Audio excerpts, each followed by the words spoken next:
Hello and welcome to the Dungeon. I'm your host Rob. In today's video we're going to be taking a look at the Oath of the Ancients Paladin. I recently did the other two from the Player's Handbook, so I figured we might as well just complete the hat trick and round it out with our Oath of the Ancients Paladin. And in general, I really like the Oath of the Ancients Paladin, but I do have to say a lot of their abilities are really hit or miss. There's some that I just don't think are very good at all, but the ones that are good are absolute standouts. So that does help to redeem the subclass a lot. And I haven't played an Oath of the Ancients Paladin, but the last campaign I ran as a dungeon master, we had an Oath of the Ancients Paladin in it. And that campaign went all the way from 1 to 20. So we got to see plenty of the Oath of the Ancients Paladin.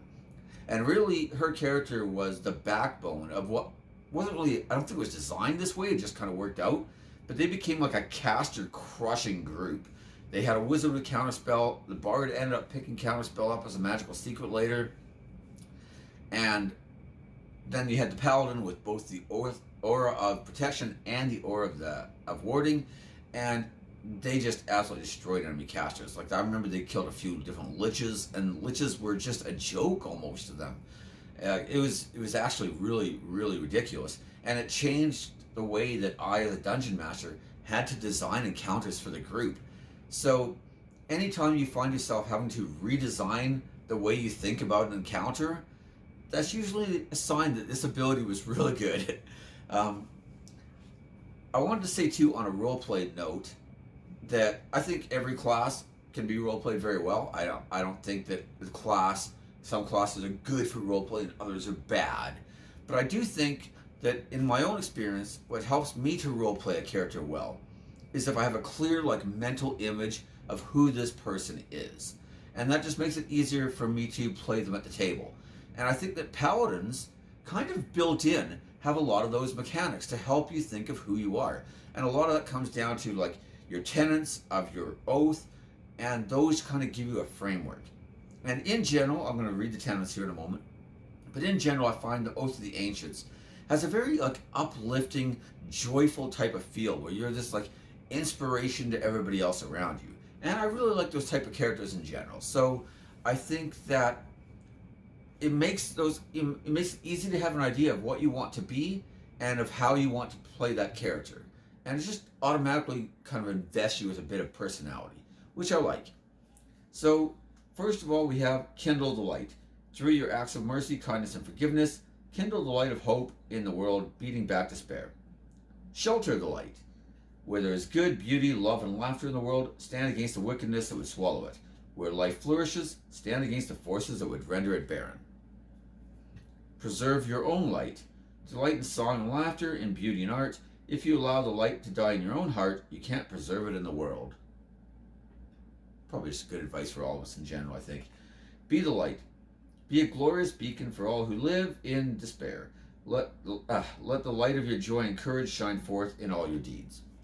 So like I said, they tend to have a very uplifting type of feel. I think Inspirational Leader would be a great feat for this type of character. It's very thematic. And of course it uses charisma, which paladins generally want to have at least some of. So, good option. It's also really good, by the way, with your mount, so your mount doesn't get killed easy when you use Fine Steed. Just throwing that out there. More temporary hit points for that poor mount. When we look at the oath spells, like I said, the oath spell list, it's not the best, but it's also got some pretty nice spells on it. It's got a lot of circumstantial spells, but to be honest, if I'm going to have a bunch of circumstantial spells anywhere, having them on a Paladin Oath list is probably the best place to have them, because I'm not having to use a prepared slot on something that I may never use, and if I find I'm not using that spell, I can just smite with that spell slot instead. So it could be worse. And honestly, when some of these circumstances do arise, having it on your always prepared spell list so you can be like, oh hey, I actually have a spell for that, is actually kind of nice. But in general, I'd rather have spells I'm going to use all the time. I think we all would. And when I look at the Oath of Vengeance Paladin, and you have things like Hunter's Mark and Haste, it's got it just has a great spell list from top to bottom, honestly. And this one, there are some really nice ones. There's some that I might never use ever in a campaign. So at level 3, we have Ensnaring Strike and Speak with Animals. Ensnaring Strike is pretty decent. Speak with Animals, circumstantial, but not a rare circumstance. It's pretty often that I've cast Speak with Animals. I've cast it on, probably a dozen different characters on a dozen different types of campaigns before, I mean, I've probably played hundreds of characters at this point, but still, the fact is that you use it a lot, and it's a pretty handy spell. So nothing wrong with that. Level 5, we get Misty Step and Moonbeam. I find Moonbeam to be kind of a little circumstantial, not my favorite. But Misty Step, of course, is excellent. And it really helps to give us a bit of mobility, which is one thing Paladins traditionally really struggle with. I mean, it's not that you couldn't play a ranged Paladin, but most Paladins I've seen tend to be like in-your-face melee type of guys, right? And there's nothing worse than being a melee fighter who can't get into melee. So, things like Misty Step really help with that a lot. And because it's a bonus action, it means that you can, move, cast Misty Step, and then still swing your sword all in the same round. Level 9, Plant Growth and Protection from Energy. So I mentioned protection from energy in one of the other videos recently with our Oath of Devotion Paladin. It is circumstantial. It's a spell I don't cast very often, but under the right circumstances, it's a very nice spell to have. So if I'm fighting creatures where this is going to be appropriate, it's nice to have it on my spell list. Plant Growth, on the other hand, is just a really good spell in general, and it gives Paladins something they usually struggle with a lot, which is battlefield control type spells. So to me, this is one of the real standouts on this spell list. It gives us a nice battlefield control spell, which we usually don't get. Level 13, we get Ice Storm and Stone Skin. Ice Storm does have some battlefield control aspects, and that part of the spell I kind of like. The problem is, though, that it's a direct damage spell. I've talked about direct damage spells a lot before. They tend to not scale with enemy hit points. So they tend to be very powerful at the first level where you get them, right? So in this case, it's a 4th level spell. So if you're a wizard and you just hit 7th level, Ice Storm does a lot of damage for that level range, for the stuff you're fighting against. Ice Storm is not as good as a Paladin when you're getting it at 13th level. The damage just isn't very significant by then.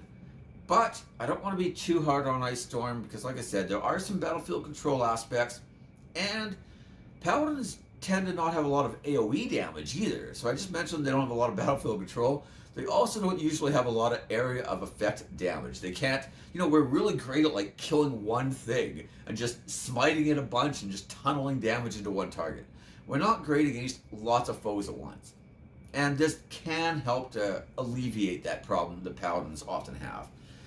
It's just the damage is really low at this level, and I don't find it to be great. And if I wanted the battlefield control aspect, Plant Growth might just be a better choice anyways, and it's a lower level spell. So it's not the best, but whatever. Stone Skin, it's okay, but I mean, we have a lot of other defensive abilities as a Paladin. Again, kind of circumstantial. I'll probably just use my 4th level spell slots for smites, to be honest. Or cast other spells from the spell list, but they're not probably going to be these two. At level 17, you get Commune with Nature and Tree Stride. Again, these are both pretty circumstantial, but having them on my spell list doesn't upset me that much because I'm probably just going to use my 5th level spell slots for smites as well, it looks like. And when I do need to Commune with Nature or cast Tree Stride, at least they're on my list. I didn't have to prepare them, which always just feels bad when you have a spell prepared and then you never ever cast it in the entire campaign, Ugh. Terrible. So, it could be worse. The Channel Divinity spells, or options, sorry. Just like every other Paladin subclass, we hit level 3, we get 2 Channel Divinities. These come back on a short rest. We get, first one, Nature's Wrath. The second one is Turn the Faithless, which all the Paladins seem to have a turn type ability usually as well. This is ours. I actually think Turn the Faithless is pretty good. We'll get to that in a minute. I think it's better than a lot of the other turn options. Nature's Wrath, on the other hand, is not that good. And I really wanted to like this ability, but it just has so many limitations on it. So you use your Channel Divinity. As an action, you can cause spectral vines to spring up and reach for a creature you can see within 10 feet of you. The creature must succeed on a strength or dexterity saving throw, its choice, or be restrained. While restrained by the vines, the creature repeats the saving throw at the end of each of its turns. On a success, it frees itself and the vines vanish. Like, where to even start? Number one, it takes an action, not a bonus action. Okay, if I was using an action to restrain something though, could be worse. But A, it's one target. It has to be within 10 feet of me. If this had a range of like 60 or 90 feet, or if I could like try to pull down like flying creatures or something, I could see that kind of utility having a real spot for me. But, you know, I'm already close to the creature and it's just restrained. I mean, restrained isn't a bad condition to inflict, but again, this leads to some of the other problems. It gets to choose what the between strength or dex. It chooses, not me. If I was using this on, like, say, an ogre, I could target its dex because I know that it has high strength and low dex. But instead, it gets to choose. That's just obviously worse because now it gets to pick whatever the better of the two is. And the effect ends if it makes a saving throw. And like, unlike, say, like a web spell where it's having to use its action to free itself and then it's going to have to use its movement to try to get out of the web or else it's going to get snared again the next round. This, it still gets to take its action, even if those actions are limited by their strength condition, of course. But it gets a saving throw at the end of every one of its turns, and the effect ends completely if or when it makes the saving throw. Compare that to, say, like Sacred Weapon, where as an action as well, right? So comparable. I'm using action for my channel divinity, and you're using an action for your channel divinity. You get to add your charisma bonus to your attack rolls. That lasts for the entire duration, and it's not. In some ways, it's even better than Vow of Enmity, although the action compared to the bonus action is kind of a restraining factor for me. But unlike Vow of Enmity, where it's just one creature, my Sacred Weapon, if I attack different creatures, it applies to all those creatures, which was nicely pointed out to me by somebody in my comment section as a feature of the Sacred Weapon over Vow of Enmity. So very, very good point, sir. A little shout out to you. I still think Vow of Enmity is slightly better though, because of the bonus action. But we're not talking about Vow of Enmity right now. We're talking about Nature's Wrath. So the fact that it's an action, the fact that I have to be close, the fact that they get to choose the stronger saving throw of the two to use, the fact that they get a saving throw at the end of every round, and the effect ends if they get a saving throw. That's just so many limiting conditions. When you compare it to Vow of Enmity, no saving throw, always works. Sacred Weapon, no saving throw, always works. And can work on multiple targets instead of only one creature. If this was like an AoE, if it was a longer range and I could, hit different creatures with it, like, it'd just be so much better. But it's actually very disappointing. Not a great ability. Turn the Faithless, on the other hand, like I mentioned, this is one of your better turn abilities, I think. So, as an action, you present your holy symbol, and each Fate or Fiend within 30 feet of you that can hear you must make a Wisdom saving throw. On a failed save, the creature is turned for 1 minute or until it takes damage. The turned creature must spend its turn trying to move as far away from you as it can. It can't willingly move to a space within 30 feet of you. It can't take reactions. For its action, it can only use a dash action or try to escape from an effect that's limiting its movement. If there's nowhere to move, it can take the dodge action. If the creature's true form is concealed by an illusion, shape-shifting, or other effect, that form is revealed while it's turned, which is also kind of a nice advantage. I don't know why I would use that ability if I didn't suspect that there was a Fey or Fiend, but whatever. So, why do I like this one? A, it's not limited to a single target, so that's pretty good. It's just all Fey or Fiend within 30 feet that can hear you, right? B, Paladins in general are already really good against Fiends and Undead. The fact that you're able to affect Fey kind of gives you this niche that nobody else is filling. Like, Paladins are pretty good against Undead and Fiends. But they have, Clerics also have a bunch of overlap, especially against Undead. But nobody really specializes in fighting Fey. And so the fact that you kind of are is a really nice perk to me. And yeah, it's still kind of circumstantial. If you don't fight Fey, then it won't matter, right? So then it's kind of limited. But I do think that the fact that you kind of fill that niche that nobody else does makes it a little better. The fact that, it's something that paladins aren't already really strong at fighting also helps a lot. And, in general, I think it's pretty decent. So, level 7, Aura of Warding. You and friendly creatures within 10 feet of you have resistance to damage from spells. At level 18, the range of this aura is increased to 30 feet. Now, I want to note you don't have magic resistance, which is advantage on saving throws against spells. You have resistance to damage spells. And this would be my one complaint about this aura. And believe me, I've talked many times about how much I love this aura. So this is more of just a slight nitpick. It's not a criticism of the aura. I think that Aura of Warding is insanely good and is the main reason to take Oath of the Ancients Paladin, in my opinion. But I do think that damaging spells in general are like the least threatening type of spells to hit a party member with, right? Like, I would rather get hit by like a fireball as a high level party than say a force cage or a wall of force, which is going to like limit party members from being able to do anything. And suddenly a barbarian with the great weapon mastery and reckless attack, now he's suddenly locked in a force cage, So I do think that those kind of spells are much more difficult to deal with than just straight up damage spells. But, oh yeah, and also most damage spells already give a saving throw for half. So it's nice that if you make your saving throw, you're looking at quarter damage, and if you fail, you're still looking at half. That is excellent. But just in general, damaging spells aren't as bad for a party to deal with. And so I wanted to say that, like, as a dungeon master, running a campaign with an Oath of the Ancients Paladin, a lot of times I didn't want the Paladin to just trivialize a fight. So I might have casters use things like Hold Person, and they'd cast with like a 4th or 5th level spell slot so they can hit multiple party members, right? And, now the aura doesn't really help. But it's also worth pointing out that, like all paladins, the Oath of the Ancients Paladin still has their Aura of Protection, which is giving all nearby people their charisma bonus on saving throws. So, all paladins are pretty good at helping their party fight spellcasters, just by the nature of the fact that all their saving throws are getting boosted, including saving throws against spells. And then, in general, against casters, they're doing less damage. I also want to say, though, that in my opinion, as a dungeon master, I want every player in my campaign to feel special about their character. And I want their characters to have moments to shine.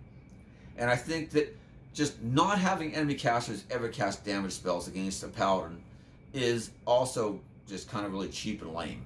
I want the paladin to have those moments where maybe I have 3 enemy wizards all in one round who all hit the party with fireballs. And the Oath of the Ancients Paladin is just like, oh, hey, boom, look at how much damage I just negated because of my aura. And that helps them to feel like their character is good and strong and worthwhile. And, I like to build those kind of moments into the game. But just be aware that if you're relying on enemies to kill the party or threaten the party with damaging spells, that's probably not going to happen very much. So I also found that, like, especially since the party also had counter spells available, I couldn't just throw like a high level character at the party because A, they could counterspell them, and B, if they didn't bother, which sometimes they just didn't, if they were like, oh, it's a chain lightning spell, we're just gonna take the damage because the paladin's here, we're all within range of her, whatever, no big deal. We're not gonna waste a third of a spell slot on a chain lightning. I mean, come on, it's just chain lightning, So it did really reduce a lot of those encounters to much more trivial than you might expect. Well, this party was just killing liches and stuff like it was nothing. But I also found that, I would often have to include, and this isn't always on the paladin either, this is partly because of counterspell. I would have to include enemy wizards who had counterspells of their own, just to make the fight competitive. And not to counterspell the wizard necessarily, but to counterspell his counterspell, because if they're fighting like a Drow Elfin Matriarch, which the party did fight at one point, I've talked about this fight before, I knew that if they just fight this high-level cleric, they're just going to destroy her, because she doesn't have enough attacks around, her spells aren't going to do enough damage, her non-damaging spells are just going to get counterspelled. So, she's just going to die. So I specifically had to build the encounter. Like, I'm going to give her this, NPC Drow Elven Wizard who can cast Counterspell. And I'm going to give her a bunch of, lower level minions that are just going to fire at the party with crossbows and try to force concentration saving throws on the casters. And then they're going to have to AoE those guys down, which won't be hard because they're only level 3 or 4 and the party's level 13 at this point, right? But I knew that just having them fight one powerful guy, they're just going to steamroll her because she's relying too much on spell damage, and the paladin just, negates that. And even ignoring the damage, like I said, things like a hold person spell, you might think, well, they cast with a 4th level or 5th level spell slot, they could try to hold person the entire party. But you still have aura protection, and a lot of the people in the party are going to make that saving throw. So I think that anytime an ability changes the way you have to design encounters, that's a sign the ability is really, really good. And Aura of Warding definitely meets that criteria. So level 15, Undying Sentinel. When you are reduced to 0 hit points but are not killed outright, you can choose to drop to 1 hit point instead. Once you use this ability, you can't use it again until you finish a long rest. Additionally, you suffer none of the drawbacks of old age, and you can't be aged magically. I feel like that one's more like just kind of a cherry on top. It's probably not going to be relevant in a lot of campaigns, but, still there. A lot of classes get this ability, where it's instead of going unconscious, you can choose to stay at 1 hit point. It's not that it's a bad ability, it's just, I don't know why Wizards of the Coast thought this was such a great ability at high levels, and then gave it to half-orcs as a free racial ability that any level 1 half-orc has built in. Not sure why they thought that. But, like I said, it's not a bad ability. A lot of classes get it. It's basically just a free death ward. Nothing wrong with that, And because the paladin has healing spells and lay hands and stuff, it means that if you do take just a huge spike in damage in one round and would have gone down, now you stay at 1, and then you can potentially heal yourself back up a bunch with lay hands or whatever else. So, paladins tend to have a high armor class, but this is one thing we found in our campaign. People would be attacking the paladin and it'd just be miss, miss, miss. Oh, that guy hit. Miss, miss, miss, miss. Crit, miss, miss, miss. Crit, miss, miss, miss. Hit, And so you tended, if you're only getting hit on a 17, 18, 19, or 20, that also means that 25% of the hits you took were crits. So, you tend to get spiked a lot more. You just tend to take way less damage overall. Level 20 ability, Elder Champion. It has a bunch of, custom appearance type stuff. You can give yourself a mane or turn green or take bark-like texture or, grow antlers or whatever else. But anyways, using your action, you undergo a transformation. For 1 minute, you gain the following benefits. At the start of each of your turns, you regain 10 hit points. Not bad. Whenever you cast a paladin spell that has a casting time of 1 action, you can cast it using a bonus action instead. Yeah. All your paladin spells with a casting time of 1 action become bonus actions.